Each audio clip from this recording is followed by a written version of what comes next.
So baked. Yeah, the allyship. I feel like that sounded like a weed conversation. Yeah, totally. Don't do drugs unless they're legal, which they're not. Well, maybe they are now.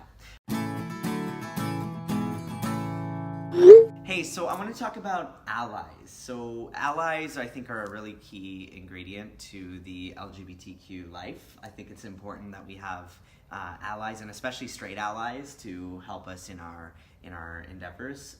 What are your thoughts on being an ally?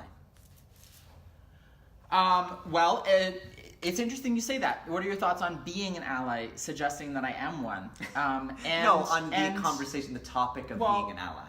Yes, but I mean, that's a good point, because I was going to say, I am also an ally. Yeah. I'm an ally for people who are lesbian and bisexual and trans and queer and non-identifying and gender non-conforming and all the different things. And to be honest, I'm also an ally for fellow gay men like myself.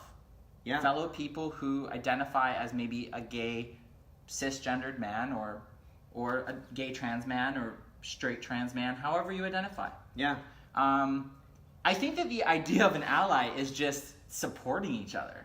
Yeah. It's just like, I'm here for you. Absolutely. I think, oftentimes when we're dealing with subjects around bullying, mental health, these kind of things, where maybe in a moment you feel like you don't have the stamina, power, or resilience to fight a battle, having someone that's going to be there for you and support you through something, I think is absolutely key. I'm also an ally for everything that you mentioned, and I think I'm also an ally for very much so for mental health, and I work a lot in the mental health sector as well, and helping people that sometimes their voices get trampled, like they don't have the platform that they need, and oftentimes for us as well, I think as creators, as people that find ourselves with a soapbox, with a platform, we're able to be allies this way as well and to speak for people. That's true, because I think, we baked into the series the idea of having allies. We did. We baked it. We put it in the oven and we baked it. We baked it. 400 degrees. So baked. Yeah, the allyship. I feel like that sounded like a weed conversation. Yeah, totally. Don't do drugs unless they're legal, which they're not. Well, maybe they are now. That got weird. So one thing that we wanted to say too, there's two really key things around the series. One, we had an incredible director on the series, and although he's not LGBTQ identifying, he is probably the most strongest ally, one of the most strongest. He's the strongest ally I know.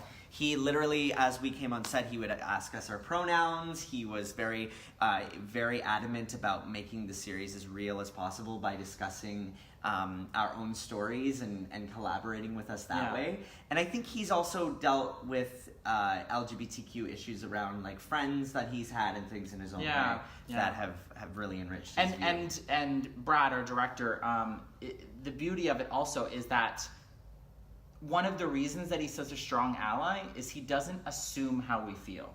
He asks us how we feel. That's a really great point. And that's a really great point for someone who is like, I want to be an ally, but I don't know how, or like, I don't know any gay people, right? Like, depending on where you are, where you're watching this video from, you may live in an area where, maybe it's not as progressive as where we live. We're in Toronto. We're pretty lucky we live. I think it's pretty accepted here in general to be gay, especially in the adult world. In the teen world, I know it's still tough sometimes. But in the adult world where we live, we have it pretty good. It's not perfect, and there's still room to grow.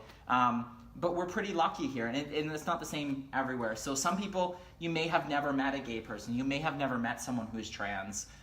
Or you may have, and you just don't know it because they didn't tell you.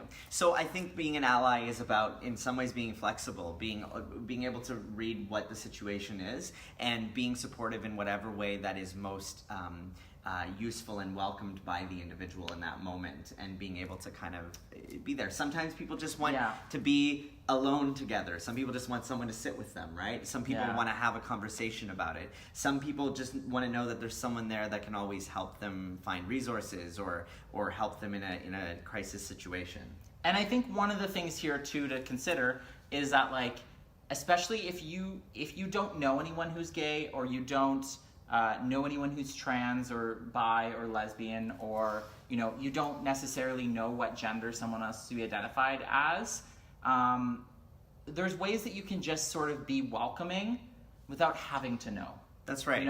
We can avoid using, derogatory and sexist terms.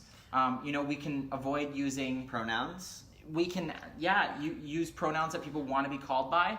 And I mean, a lot of the times, as funny as this sounds, you can just use people's names too. Yeah.